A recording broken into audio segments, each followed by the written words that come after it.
10 y 18 avanzamos, 23:05, presentamos lo próximo, que es presentarles a algunos de los estudiantes de FAMAF que representarán al país en el Mundial de Programación. Chino básico para nosotros, para ellos, como pez en el agua, lo vamos a presentar. Es la hora de presentarte junto a Binaria, la empresa de seguros del Grupo OSDE, la noticia que te va a sacar una sonrisa ni bien empezás el día. Así es, son invitados de nuestro compañero Lucho Segarra, que ya está sentado a la mesa. Muy buen día. ¿Cómo están? Buen día. ¿Cómo estamos, Luchito? Bien, y siempre cuando nos planteamos estos casos es cómo plantear de una manera sencilla qué es la programación. Bueno, exacto. Estamos rodeados de computadoras, de celulares, tablets, notebooks. Cada proceso que corre ahí adentro es la resolución de un problema, la resolución de una situación cotidiana. Esa resolución de una situación cotidiana se logra a través de programación. Se programa una solución para ello a través de un lenguaje que interprete la computadora.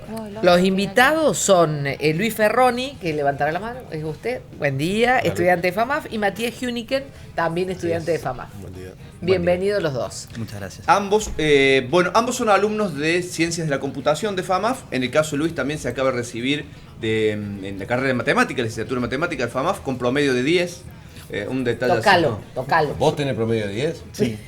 Así como me ves. ¿Cómo vas a tener 10? Promedio. ¿Cómo se logra eso? Bueno, Promedio Es de como 10. tener a los chicos de Big Bang Irrespetuoso. Una mente claro. brillante. acá. Qué irrespeto. O sea, te sacaste igual, todos 10. yo a Sí, la negro. gente que me conoce le digo que bueno, al menos en cuanto al promedio de 10, mucha gente me dice qué admiración, qué orgullo. Y yo les digo, bueno, si me quieren admirar es por las razones equivocadas. Admírenme porque me sé todas las letras de Chayanne, les digo yo. Qué confesión. Qué personaje. Totalmente.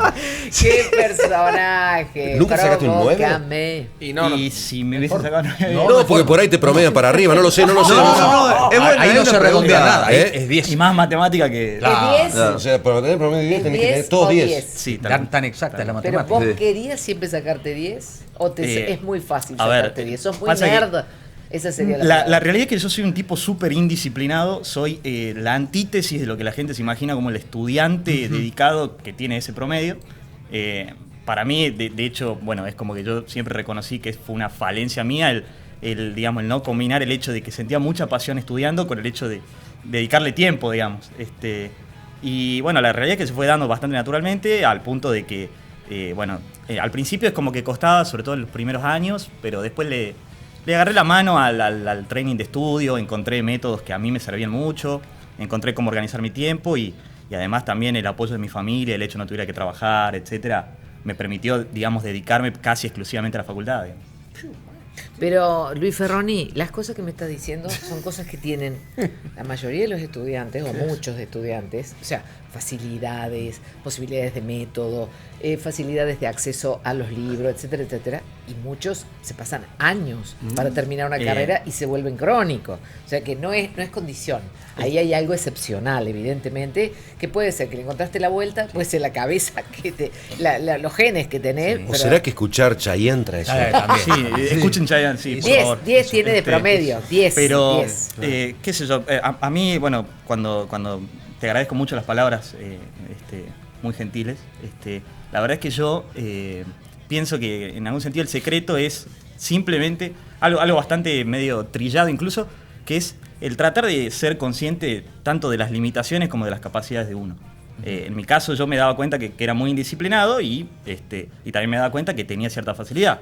Entonces sobre esas dos cosas traté de trabajar y la carrera medio que empezó a hacerse, diría sola, pero también confieso que yo tuve que poner de mi parte, ¿no? Sí, claro. Y bueno, la realidad es que se fueron dando las cosas naturalmente. En el proceso mucha gente, tanto compañeros como profesores, fueron de vital importancia para que eso se diera así. Y bueno, en ese sentido incluso la competencia de programación a mí me abrió mucho la cabeza en términos de aprender a pensar de otra forma.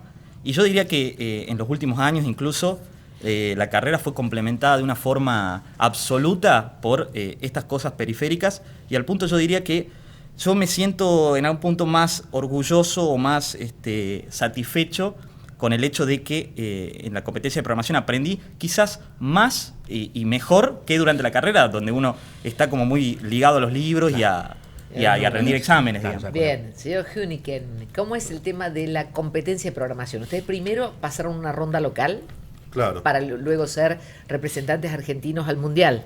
Sí, la competencia consta de 2 instancias previas. la primera a nivel nacional, que nosotros competimos y salimos primeros a nivel país.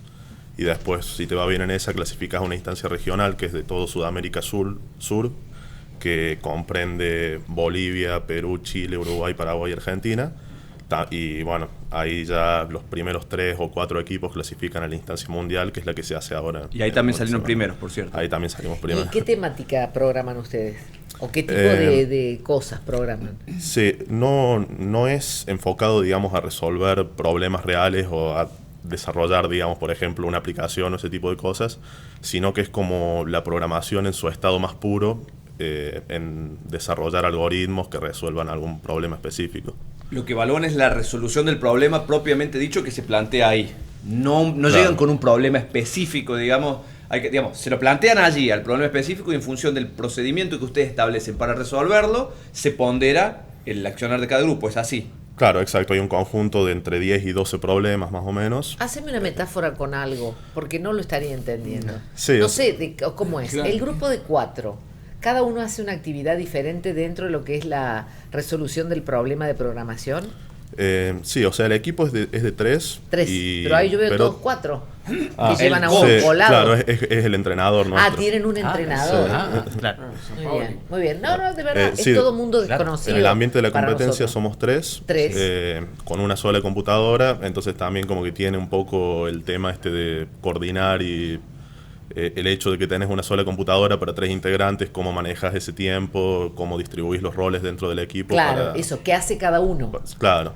Claro. Nosotros en particular tenemos a Luis, que es matemático, que él no programa, o sea, no escribe código, pero piensa ideas y después nos las pasa a nosotros para que las programemos. Parafraseándome Esa es un poco lo que dije hace un ratito, a nivel equipos, como que nosotros dijimos, bueno, seamos conscientes de cuáles son nuestras limitaciones, cuáles son nuestras capacidades, y sobre eso armemos un esquema, una estructura de trabajo durante las horas de competencia que nos permitieron no solo ensamblarnos, sino también aprender a comunicarnos entre nosotros, a aprender a formular. En mi caso, por ejemplo, como yo no uso la compu durante las competencias, es como que me tengo que comunicar con ellos para que ellos hagan lo que yo, digamos, pensé en papel, digamos. ¿No querés dirigir la selección, negro? Lo haría con todo gusto, pero... Porque es lo que está necesitando, me parece, esta cosa de orden, pero- organización. Algo más cerebral. Pero él dice que no tiene orden. No, justamente en su libro escribió, no le juega mucho a favor. No, bueno, pero si están En este caso sí. en conciencia de las limitaciones. Por ahí aclararía, por ejemplo, ¿qué problemas les plantean cuando llegan ahí? Porque yo he leído que, por ejemplo, tiene que ver con situaciones cotidianas. Bueno, casualmente eso discutíamos con Matías. Tenemos como 2 ejemplos de problemas paradigmáticos. Uno que a mí me parece como ejemplificador es un problema que es muy conocido en el ambiente de los algoritmos y de la ciencia de la computación, que es el problema del viajero viajante, escuchame, No, vendedor vendedor. viajante. Tiene 8. Traveling Salesman Problem se conoce en inglés. Vale, bajes el promedio ahora. Bueno, y la realidad es que este problema dice, por ejemplo, imagínate que vos sos un vendedor que quiere vender su producto en muchas ciudades, pero quiere gastar la menor nafta posible moviéndose de una ciudad a la otra. ¿En qué orden le conviene visitar las ciudades? Ese problema, digamos, en el ambiente de los algoritmos se sabe que es difícil de resolver. Difícil no en términos de la dificultad de programarlo, sino en el hacerlo de modo que la computadora conteste rápido cuál es el orden en el cual tiene que visitar esas ciudades. Por ejemplo, para hablar en términos concretos, si uno trata de resolver el problema con 20 ciudades, 20 no es un número grande, ¿no? De hecho, acá en Argentina hay 24 provincias, y podrían preguntar lo mismo con las provincias, ¿no? Bueno, la computadora demora aproximadamente 1 segundo si son 20 ciudades, digamos. Pero si fueran 100 ciudades, que tampoco es que sea un número gigante, un algoritmo, digamos, que no esté bien hecho puede llegar a demorar siglos. Y cuando uno dice siglos no se refiere al sentido coloquial de siglos de mucho tiempo, sino literalmente cientos de años. Así que el desafío es un problema que es cotidiano. Incluso yo estoy seguro de que un montón de veces a la gente, cuando se le suscita la situación de, por ejemplo, visitar varios lugares, por ejemplo, ir a la verdulería, a la carnicería, en qué orden hacerlo para caminar lo menos posible, uno lo tiene que resolver medio sobre la marcha. La ventaja es que, bueno, en general son pocos lugares, uno no tiene que visitar 20 lugares o 100 lugares, entonces uno lo puede resolver pensando un poquito. Claro. Para la computadora uno tiene que ser específico, dar un algoritmo que se aplique para todas las situaciones, y en este caso está estudiado y es todo un área digna de investigación el problema este que les comento. Y bueno, por ejemplo, un desafío en la competencia es resolver el problema de modo que la computadora conteste rápido y correcto, digamos. Bien. ¿Ustedes cuándo se van al Mundial de Programación? El jueves que viene. El jueves próximo, muy bien. Y la resolución de eso es lo que luego se traslada a un celular. Claro. Por ejemplo, para hacer aplicaciones, para hacer, digamos, esa resolución de ese problema genera un patrón. Por ejemplo, Google Maps, bueno, adentro Ha nacido de eso. Sí, a partir de eso, entre otras cosas. Bien. Claro. Luis, ¿vos sentiste la presión del 10? ¿Has sentido mucho la presión del 10? La realidad es que, digamos, ¿Sí o la no? presión como tal solo existe en la medida en que uno tenga una autoexigencia con uno más grande de la que uno merece, digamos.